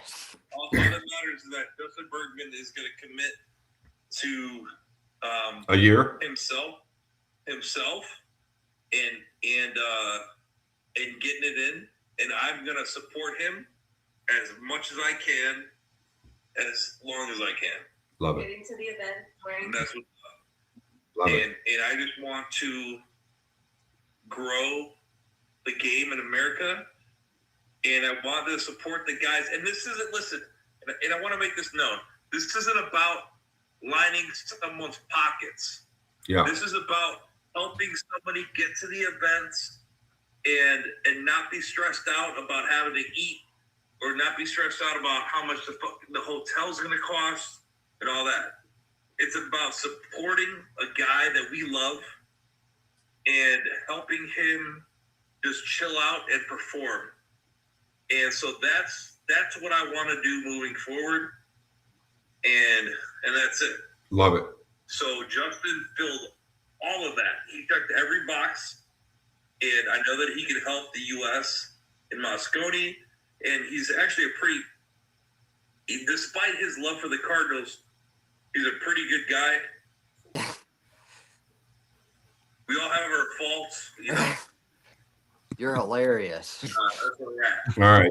Well, So, I just one of the wanted things to. I love about him is his ability to talk garbage. You know, he talks nonsense to me. I talk nonsense to him, and I appreciate it and I respect it. I love his family. His family's great, and he's a They love you too. good guy, and everything vibes, dude. And that's where we're at. Heck yeah. Are we going out of the country this year? Oh, stop. Am I allowed to say it? Are you? Are you gonna get on the airplane? I- He ain't going I out. will. If you go, I'll go. You need to bet on You that. should have been. I thought you were gonna go to the UK Open. You didn't go to the UK Open. Uh-oh. Well, I didn't know. Oh, God. We pushed you for like 2 months, bro. We pushed you for like 2 months. Absolutely did, bro. I'm Yeah. going to the rest of them. All right. I don't have to come to the camera. Hey, watch out. Look at this. Lucci. Look, Lucci's coming up. Look at this. That's Lucci Lou. Camera. Yo, Lucci, listen. Giotto, he's gangster. All right. Anything you want to say, Dave or Lucci? Anything Lucci want to say, or you or Leah? We're gonna wrap this up. Hi, Leah. This time we're gonna wrap it up. Europe, you ain't about shit. We're coming back. You're gonna have a terrible time in Orlando. You're gonna have nightmares, and I'm gonna make sure of it. This year, Mosconi, we're coming for you, son. It's over. That's right. This is Wow. back. Thank you, David. US is back. Thank you to Classic Billiards. Justin Bergman, you heard it here first. He is signed with Classic Billiards, and it's on and popping. Thank you, Dave. We'll see you soon. Thanks, Dave. See you soon. Bye, Leah. I hung up. All right. He's a character, man. He's on. I was on the phone with. He FaceTimed me like 5 hours ago. They're at their new place in Florida on the beach. This big place that he's got now that they just moved into. He's awesome. He's a great guy. And just for the record, so everybody knows, Dave and I are like very close friends, and I do not take his money. I'm the least paid. I'm actually.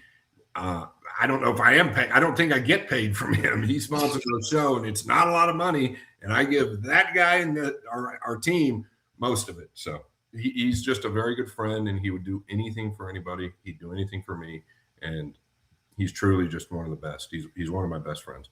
I love him to death. I'm excited with him. I'm excited with him, JB. Yeah, he's definitely a fun guy to be around. Yeah. What you got, Bob? Yeah, he's loud. He's loud, right? He's loud. Oh yeah. I thought my friend Robert was the loudest guy in the room. I think Dave's got him beat. Yeah, he does. All right, with all this stuff going on, right? We got, of course, Hilltop Promotions. Dave for tozing you back, and again, congratulations again, Justin. That's an awesome deal. And Ultimate Pool and all this stuff. You already mentioned there was a lot more tournaments. What do you see for this pool career? For youngsters starting up, do you think it's better than it was for you 10 years ago? Do you see it growing a little bit? Without a doubt, it's way better.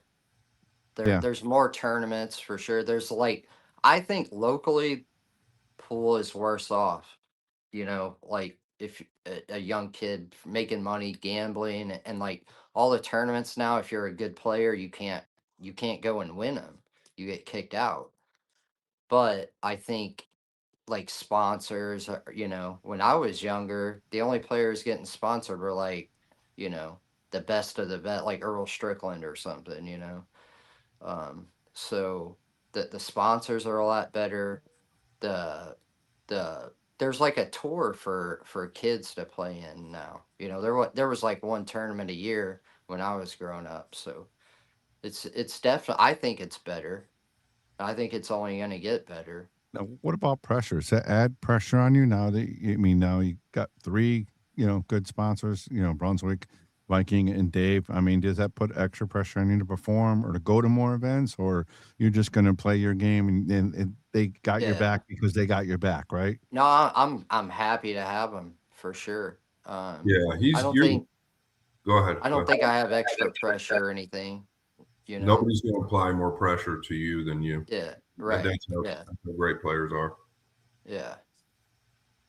But I'm definitely happy to have them. I couldn't ask for better sponsors, so I'm lucky there. That's great stuff. Couple more questions, we'll let you go. What's the difference between a 700 Fargo and a 780 Fargo? And far as playing wise, if you had to play a 700, 780, what's the biggest difference? A 700 versus 780? Yeah.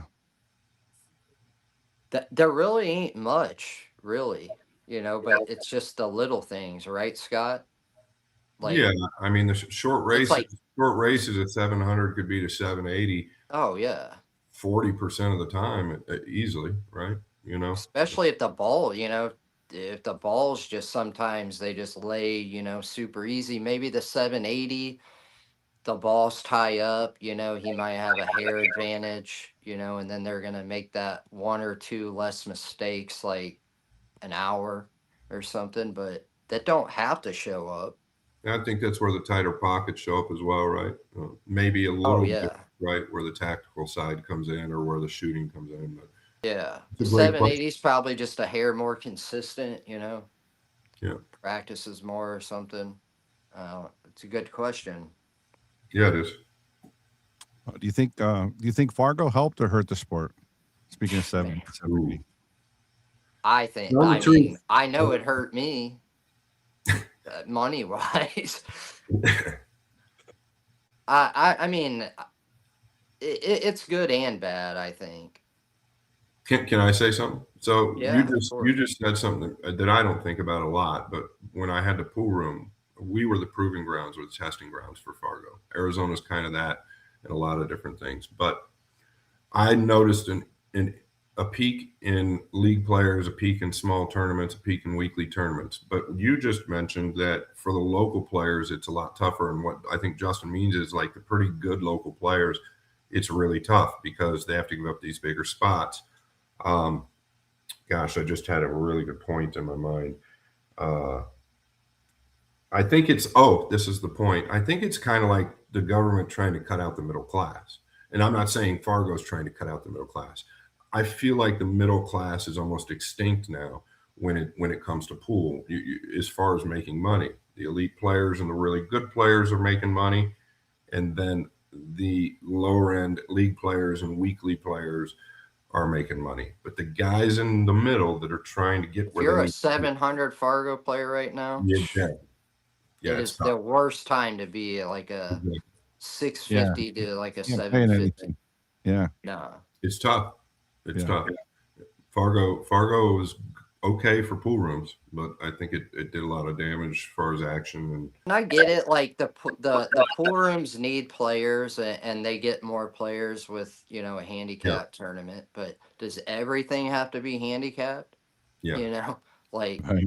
it's crazy. Yeah. Yeah. Yeah. Even if it's not handicapped, it's capped where you can't play in it. If it's not handicapped, Yeah. 650 and under, like you said, 599 under.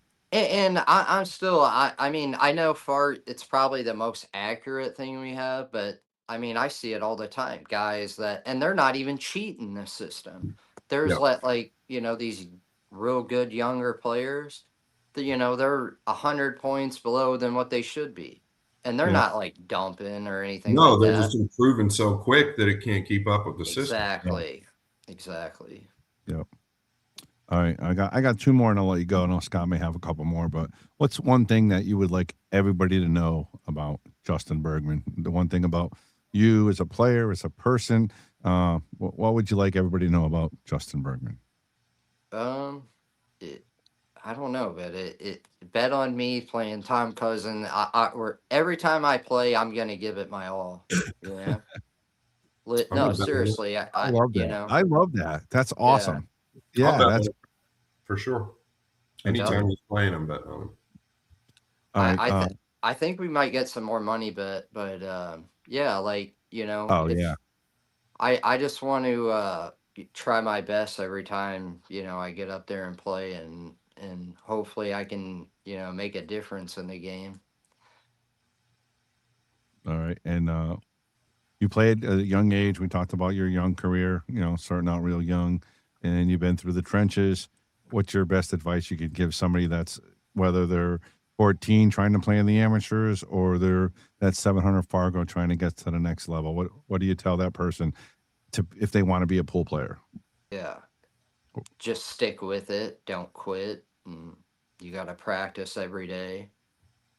Or you don't have to practice every day, but put a lot of practice in and just stick with it. Right. I got a question too. I just thought of it because you talked about it, right? So, we're talking a lot about the Europeans, and Scott obviously got his awesome clinic coming up, or what is it called, Scott? What do you got coming up? Clinic? Your training program. Yeah, Unshakable Performance, launching that at Shane and Federer's match. That's been along in the works, but go ahead. Yeah. So, a lot of stuff you said practice, right? So I got a guy here, plays for me. You probably know him. Scott knows him, obviously. Lucas Picasso-Werner, right? Yeah. He's not the greatest practicer in the world, but when he's on the road, he's gambling, playing all the time. How does that affect you as a player? Do you think you can still reach the top elite doing that, or do you need to practice and hit balls? I think you got to do both, or you don't have to gamble. but I don't think it's hurting him at all. I see No, he he's loves the winning gambling. he's He's winning a playing lot real of well. tournaments, Lucas is right now. Like them Fargo rated split brackets, he's won like, a lot of them lately. So whatever he's doing is working. I Yeah, think everybody's different, you know. For me, I have to practice a lot to play good, to play my Right, Braxton, what best. do you mean? How many hours a day? What do you do? Do you drills? What do you do? I don't do drills. I actually try to play 15 ball rotation just because I heard that's what the Filipinos did and they were the best players. So I just whenever I practice, I usually just throw 15 balls out there and just run them in order. That's really the only practice I do. Now, like during the Moscone Cup, like Johan, he has some drills for us, and they actually really helped me.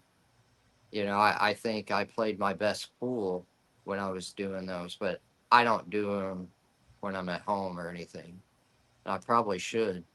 I think there's Bobby. We've talked about that. There's two different types of players. There's the players that rely on drills and use a lot of drills. Then there's players that never did drills, but that just kind of go through the process in their routine over and over and over. And that's what Justin does. But Federer is also the type of player that needs to hit balls. He's the type of player that needs to hit balls. And I'm not saying the elites all practice. They all practice, right? But Justin's saying that he actually needs to practice in order to whereas a lot of guys can play money matches like Lucas. I don't think Lucas is a big practicer. I think he's more of a money player. And Well, to be at your best, right? You have to put the time in. And if Yeah. you're not at your best anymore, these players now, there's just too many good players, Yep. And I'm not picking on Lucas. He's actually out here today practicing with the best player in the room. He's been playing for hours. I'm not saying he doesn't practice, but I'm just saying he Yeah. doesn't do drills and stuff like that. You see more plays when he's on the road, and then here he'll play the ghost 10 ball and stuff like that. But That's okay. Yeah, it's No, okay. it's good practice. You have to answer this. I know you well enough. You have to answer this question. And I don't want, maybe this. If you were able to pick it, who's your best five for the Moscone Cup? Obviously, everybody says Shane can't be on the team. You got to have Shane on the team. Absolutely. Even if he goes 0-5, he's Absolutely. still, a top 5 player, Absolutely. obviously. So Shane, Fedor, Skyler, myself, and the fifth one, that's the hard one. Pick one. Think about it. Yeah. yeah, it's important. I think Lucas has a really, really good shot. I don't know him at all. I don't even. I think I've only been around him once or twice, but He's a good everybody, kid. yeah, and he's He's a playing good really good. I know. Yeah. There you have it. That's his five. All right. Yeah, Well done. I would play with that team and like it. I think we'd have a good chance at winning. Okay. Sweet. Hey, I'll tell you what, the top three are real stiff. Real stiff. Shane, Gorst, Bergman. Yeah, right. Yeah, that's pretty fire. And then you got Sky, who's fantastic in there as well. I mean, like I said, when you played partners with him, you guys didn't miss. You didn't miss a beat. Nope. Well, and he's Heads. the last We're one ready. to win, too. Skyler's the last one to win. Yeah. Went 2019 or 2020. 2020. 2019 and 2020. Yeah. All right. I am good, Bobby. Are you good? Yeah, I'm good, Justin. Again, thanks again. I really appreciate it. problem. I know Scott, and he knows you very well, and you don't do these things all the time, so it means a lot for us to have you on the show, and we hope to have you on again next season, or season after, or whatever. When you make Moscone, and have you For on. sure. This is like the second podcast I've ever done. So yeah. You did good. Yeah. You did. Thank you you did great. guys. Thank you very much for coming on, bud. I appreciate it. I know I had to beg you or bug you a few times and get the schedule right, but you were always willing to do it, and I appreciate it. Tell the family. I told you I was coming on. I know you did, bud. You do what you say you're going to do. You've always done that with me anyway, and so Yeah. I appreciate it. Good luck this All year. right, guys. Thank you. Appreciate All it. right.